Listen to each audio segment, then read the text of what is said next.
Welcome back to Small Changes, Big Shifts. I'm Dr. Michelle Robin here with my co-host Bailey Sosa, and we invited Dr. DeAngela's to join us for another show just because I was just digging the conversation, and I've been diving into her book called Made for This. And there's so many lessons here, but I want to recap a few things that she shared last week, just in case you didn't hear the show. She talked about impact. And so this book is part of her personal impact, community impact, but she also talked about the work she's doing through the Kauffman Foundation. But also, I want to backtrack to all the work she's done in education and government, because I bet you there's fingerprints all over the world with your fingers on it. Well, with your fingerprints all over the world of yours, DeAngela, to the people's lives you touched. So she talked about impact. She talked about amplifying. She talked about community. And we just had a powerful conversation. So here we go. We're going to dive into her book. Dr. DeAngela, thanks for joining us for another show. We are grateful for that. What inspired you to write the book Made for This? So interestingly enough, you know how sometimes you really just have something that you have to get out, right? And so for years I would speak and people would say, "Oh, I love your stories. You should write a book." And so I started like keeping notes and thinking about what would a book look like. And I was with the state at the time, and we were going through, as you can imagine, a really crazy time. I was at the state during COVID. I'm not a journaler, but I kept notes. I kept writing things. A friend of mine who is a best-selling author said, when things hit you, like write how you feel, like write it down, just keep the notes for it. And then the more and more I started to do that, I knew that there was something that was kind of on my spirit that I needed to get out. And so when I stepped away from the state and took an intentional pause, and I started thinking, okay, 10 leadership lessons. Here they are. Boom, boom, boom, boom, boom. And the more I wrote, it became my story. It became a memoir with leadership layered through it. That was hard. I couldn't have made it without so many of those people. So it turned into this thing. I'm just excited to share it with people. What's been your biggest surprise? The biggest surprise, I really think, is people's reaction to it. One of the first person that read it that wasn't necessarily associated with me or didn't know me personally, they said, it felt like you were sitting at my kitchen table and we were just having a conversation. And I smiled deeply because, like, that's fun, right? It means they enjoyed the story. It means it was engaging. I think when you write things or, create anything, you hope that people will, but to really see people's reaction and people asking questions, people just wanting to sit and talk about their own journey and to think about kind of how they moved through, or to even say, I've had a number of people say, I didn't realize how much we had in common. And that I love, right? And so it has just been, I think, the connections. I don't know if it's a surprise, but I think it is really the thing that I'm cherishing the most. We talk oftentimes, or one thing that I personally believe in is the power of storytelling. I think that it is so healing to share your story and to allow yourself to be seen. And it's also so healing for others to hear your story and say, wow, somebody else had a shared experience. And so there's just that combination, but it takes the courage to put yourself out there. And really, your book is all about leadership. And I actually saw a quote right after I had kids, I think, and it said, parenting is 80% about connection and 20% about guidance. And it was kind of just the advice that I got, but I've really transformed that over into just leadership. And I really believe that leadership in general is 80% about connection and then 20% about guidance. And in your book, you talk a lot about it's more than just a position, it's really a way of living. Can you dive into that a little bit deeper for our listeners? And what advice would you give for anybody that wants to step into more of a leadership role? I think first and foremost to remember that we're all leaders. It doesn't take a title, right? It's how you show up. It's how you treat people. It's how you react when people are in need or seeking guidance or direction. That's when a leader really begins to emerge. You can hold a title, but if you're not treating people correctly, you're not leading, right? One of the things I talk about is really relationships over results. Now, if you know me, I am a data-driven, oriented person. So I love results. I want to know, are we having the impact that we are supposed to have? Is this working? If not, what do we need to do? So when I say relationships over results, what I mean is that if you invest in the relationships, if you build and really connect, like you said, right? It then drives results. People want to work with you, right? Not for you, with you. People want to be a part of those results. And so for me, it's always been really important to stop and create the space for relationships. I have one-on-ones with all of my direct reports. And when I was at the state, I had 18 direct reports between my two cabinet seats, and I had one-on-one meetings with all of them on a regular basis. That was important. But we would start every one-on-one. Before I would jump into the agenda that they had sent me, I would have to stop and I'd ask, how are you? Like, how are things going? If something was going on with a family member, I'd ask, how are they doing? Now, I will be honest, I had to keep notes, right? It wasn't something that I just naturally remembered everything, but it was important. And my team helped me. If somebody had lost a family member was sick, if there was something going on with them personally that we knew about, I wanted that information, not to be in someone's business, but I needed to make sure that my team understood that, like, I saw them first, that it was important how they were doing because the work was going to happen with or without us. So for me, that relationships over results is, I think, something that we cannot move away from. I think it's something that in this moment we need to dial back into and really think about how the connections make the difference in actually having the deepest impactful outcomes internally and externally to an organization. Another word I love, connection. Your wellness connection, which small changes has kind of spun out of that a little bit. But, you mentioned this in the first show, kind of about church. I know you're a faithful woman because I watch how you walk through the universe. And I don't want to make this about God or whatever religion, but I want to make it about faith and purpose. And in your book, we have a similar quote here, and I'm going to have to put glasses on to read it. I actually have this hanging. Most people don't see it because it's on a cross that someone gave me. It's over my treating door. When somebody walks out of my adjustment room, it's like, for me, it's like a blessing to them. When I stand before God at the end of my life, I would hope that I would have not a single bit of talent left, but I could say I used everything you gave me. And so I think about that in my own journey. And in looking back the last 60 years, I can see the path. And it's much easier to see backwards and forwards. I'm sure you can see that as well. Tell me a little bit about, you got the message to take the pause, and we've had Kim Alexis Newton on the show talking about the intentional pause. So you maybe think about her, and we'll put that show in the show notes. Tell me a little bit about how you practice your faith in the work you're doing. Yeah. So, for me, my faith is really about, this is going to sound, I think, overly simplistic, but it is about how you treat people, right?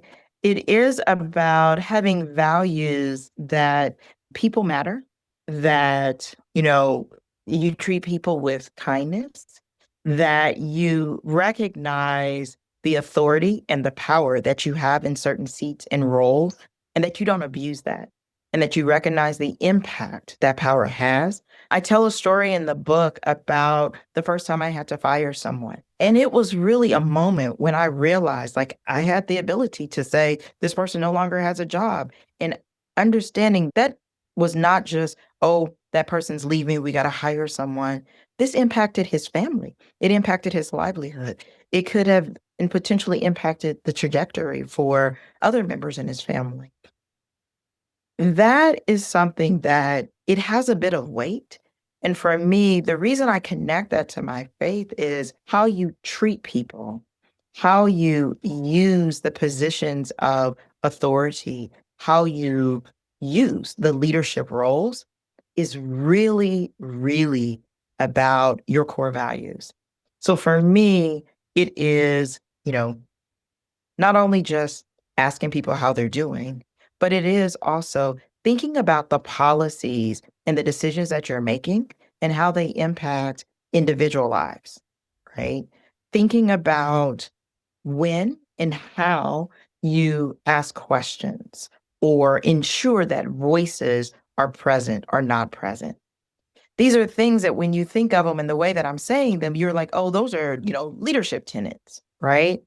But for me, from an angle of faith, it was how I learned faith. Like we had voice. We respected individuals as they moved to and through spaces. You recognized, acknowledged, and celebrated, right? Who people were because they were walking in their journey. So I don't know how to separate them. When we were talking last time, we talked about the fact that like I talk about my professional and personal and they're kind of interwoven. And part of it is because I don't know how to separate the two. I try to be conscious. Not everyone's faith journey is the same, as you mentioned, but I walk through a space and a place where I know that I'm meant to be in certain seats because there's work that I'm supposed to do. I sometimes don't know how, but I have this space that I know I've been prepared to be in these spaces and places. And I just hope, like that quote is so important to me because I really do hope I'm doing all the things that I'm supposed to be doing with these opportunities, that I'm doing all the things that I'm supposed to do to impact others and to create space for others to do the same. Like that is important to me. And that's a driver in my faith. I think for me, I can relate to that on a deeper level in the way that I have grown in my faith journey by seeing everybody in that same aspect of I've been walking through life not necessarily knowing and I'm just trying to figure it out. And so everybody else is just walking through life on that same soul journey. We are all, regardless of your faith or what you believe in, we truly are all just souls here on this earth in this lifetime, trying to figure out what our talents and skills and when we're supposed to utilize them and who we're supposed to gift them to. And none of us have the answer. And to our listeners out there, I want to just share that for me personally, it lifted a lot. Life became a lot lighter when I realized nobody had it figured out. And I had a lot more empathy for others in their shortcomings because, again, nobody has it figured out. And so I invite all of our listeners to tap into whatever that may look like for you, to dig deeper, to see people deeper, to understand that how you treat them, how you impact them, the way that you spend time with them is important. And we're all just kind of figuring it out at the same time. I think the other piece of it that you speak on that kind of came to me listening to you describe that faith piece is really how do you move through uncertainty? And that was one of the pieces you talked about in your book, being leadership is how do you move through uncertainty with that discipline and courage? And when you're in a season where things are unclear, what practices did you take to help you stay grounded and keep that momentum going? Yeah. I talk about kind of courage and compassion, right? And that you marry the two. And sometimes, particularly in those moments when there's uncertainty, I think you need both, right? You have to lead with courage, and compassion helps to keep you grounded in those moments. For me, one of the things as I moved through, whether it was government or higher education or even now in philanthropy, the work that I have done, I have been fortunate that my work has always been like in service, right? And so, as a public servant for most of my career, my work was to help support a community, individuals, a policy, a set of resources. And so I use that at my core to say and to ask myself a series of questions. Am I doing the things that need to be done? Are there other voices or perspectives that could help me do this differently? What is the impact that I'm trying to have? And what is my role in having that impact? And then thinking through what are the things that I have the ability to control? What are the things that I have the ability to influence? And then what are those things that are just beyond my sphere of control or influence that I have to let go? Because sometimes what we find, particularly in those moments of uncertainty, is that if you think about and truly understand the things that you control in that instance or that moment, and the things that you can influence, sometimes it is bigger than we think. And that actually typically can help us lead to that answer or the direction. But I do think in those moments, and most importantly, when we are moving through uncertainty, when we're moving through things that just feel muddied, sometimes dark, that both courage and compassion really can help you kind of navigate through that dark, right?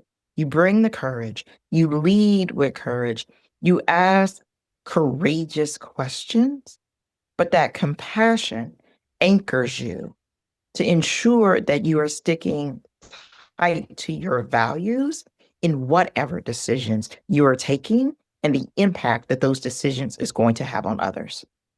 I got a question for you. What's your love language? Do you know your love language? I believe my love language is gifting, but I'm not sure. Well, I'm curious. Well, that would make sense with the cool jackets and stuff I saw with people with your book launch. I just keep hearing this word service and I'm feeling servant heart. And I was just curious if it was service. I think I sometimes maybe think of them as one and the same. I love when others win. I love when I see people in my spaces, in my circle, celebrated, lifted, amplified, particularly when they don't see it in themselves, particularly when it's unexpected and I can see all of that potential. I'm a connector, but I also am, and I don't know if it's, through the skills that I've built over the years, but I'm a pretty strong judge of character and potential and motivation, right? And so I love when I can find an individual or an organization and connect them to something that I know is going to help them grow and flourish. I love when that person who is that quiet bee that never gets any attention and they are celebrated at the height of a community and they don't expect it, they don't need it, but they deserve it. That is what I love. And so I think that's why I think of gifting. I love coming up with, oh, my girlfriends, they are hilarious. They will tell you that I'm the person that on my birthday, I give everybody else a gift. Like, right? I love making like birthday baskets for those that come and celebrate like my birthday with me. And they're themed, I'm always on brand, like all things. But I love seeing other people sitting in their purpose. I love seeing other people sitting in joy. Well, you're in your joy right now talking about celebrating people and surprising them. Yeah, it is. Well, we love celebrating people, and I agree. I think one thing that I found, I love watching people do their passion. I mean, I get to the point now where I'm like, I cry at the Olympics because I'm like, I know they've worked so hard to get here. There's just something about watching some, because I believe that everybody has a soul assignment. We all have a mission or something or an impact that we're supposed to leave. And when you can watch somebody find that and live in that, it's exhilarating, it's exciting. And I think what a beautiful world we would live in if more people confidently lived in that light. And the more that we can push them to that light, because like you said, oftentimes they don't see it in themselves. So the work we do with small changes, being able to serve our community in the capacity that we do, it is so inspiring and it fuels me to do the work every day. And I think one of the things that we've heard throughout the last couple episodes and in our conversation is this concept of empowering others. And that, you talk about how it really truly is the highest mark in leadership. And so if you can look back on your journey and think about the legacy and the impact that you're making, what are you most proud of? And not necessarily from an accomplishment standpoint, but from an empowering standpoint, what are you most proud of in your career so far? It's an interesting question. I'll tell you what comes to my first mind is more my son. Like anyone who knows that I talk about my son, he is like a part of my joy. But he is 17, he's a rising senior. And to watch your child come into their own, to find their passion and journey, and to be a little part of that is absolutely amazing. So I'm just going to drop that there, right? But I think that speaks to what I'm most proud of across all of my career. I'm mentioning it at different points throughout the book, but the mentoring, particularly of students, the helping students on their journey and helping them find their potential. It's one of the things for me Yes, I've had many different jobs, but I will say I am an educator first and foremost, and at my heart and at my core, because I love taking that young mind and exposing them to so many things that they don't even know exist or so many possibilities. I still love being in the classroom, whether that is with, K through 12. But I will tell you, my sweet spot is that higher ed, right? That 18 to 24 that think that they are so grown and are on the cusp of so much. They believe in so many things. And to actually unlock new doors for them, to see that energy just explode is amazing. It's funny though, as I move into this season that I am in, I recently turned 50. It's a new awakening because I am finding that those of us who are in our 50s, we are reliving kind of that 18 to 24. We're trying new things. We're walking differently. We're finding new passions. And so I might have a new group that I'm investing in because we are like, I really believe we are living our best lives, right?